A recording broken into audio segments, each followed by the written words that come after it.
Hi, welcome to Dad Cave. In this episode, we're going to be talking about everything camping with food. So we're going to talk about storage, how you keep it from going off over the weekend, how you cook with it, and different types of ways that we can cook with it, and also what cutlery and utensils to bring so then you can properly eat in comfort.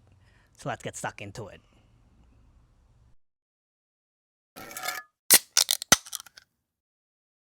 Now here we're going to be talking about fridges and coolers, I guess a way to keep your food stored nice and cool and not going off over your weekend. So the first one we have our fridges. This generally needs a 24 volt, or if you have a powered site, you can run it into the actual power of the site. Here in the back of our car, we actually have a drawer fridge, but they also have the top chest ones as well. We found that this is super important, especially if you have kids that need milk, etc. Here's another option for a fridge that we have. This is the typical kind of chest drawer here. As you can see, what it does is it lifts from the roof, so generally this is really good for a ute.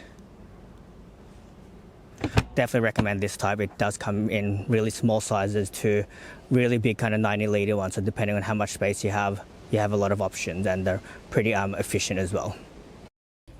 Another option you have to keep your food storage cool is the good old cooler. There's heaps of range out there. This one's a Yeti one.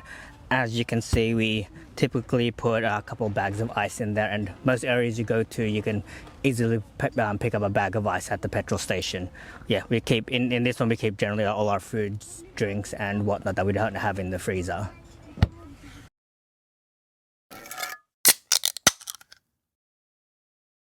Talk about cooking. The very type of cooking that we have here is the propane tank, so you'll see it connected to your normal barbecue at home, the 9 kilogram one.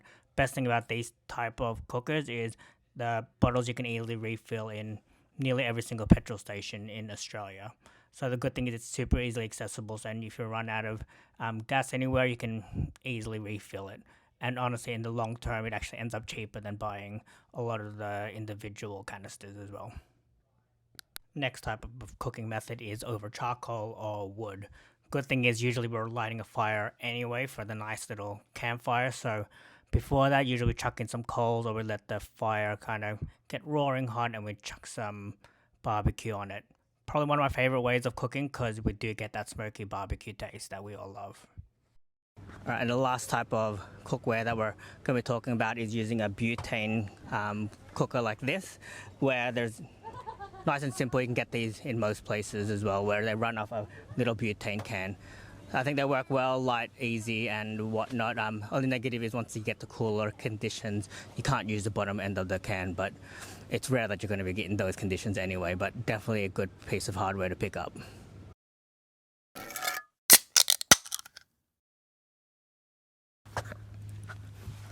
So now you have your food ready and whatnot. What should we bring to eat it with?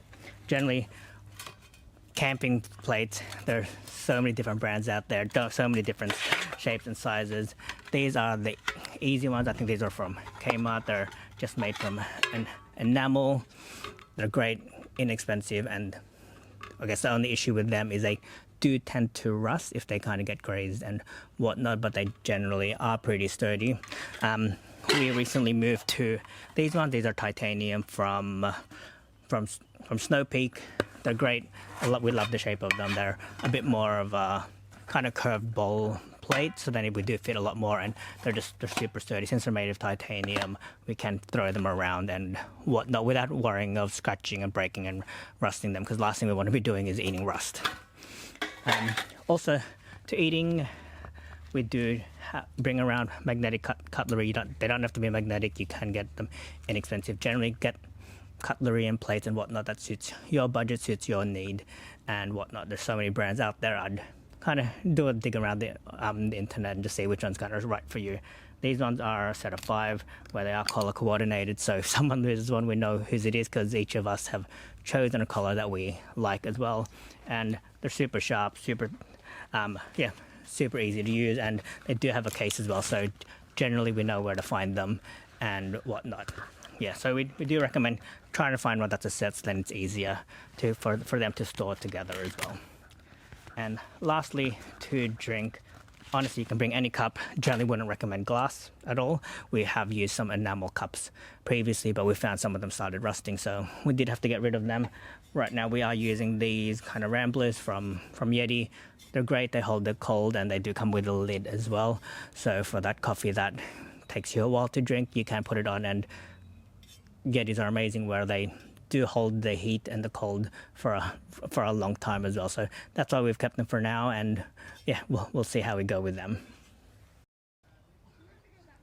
Hope that was useful to you guys.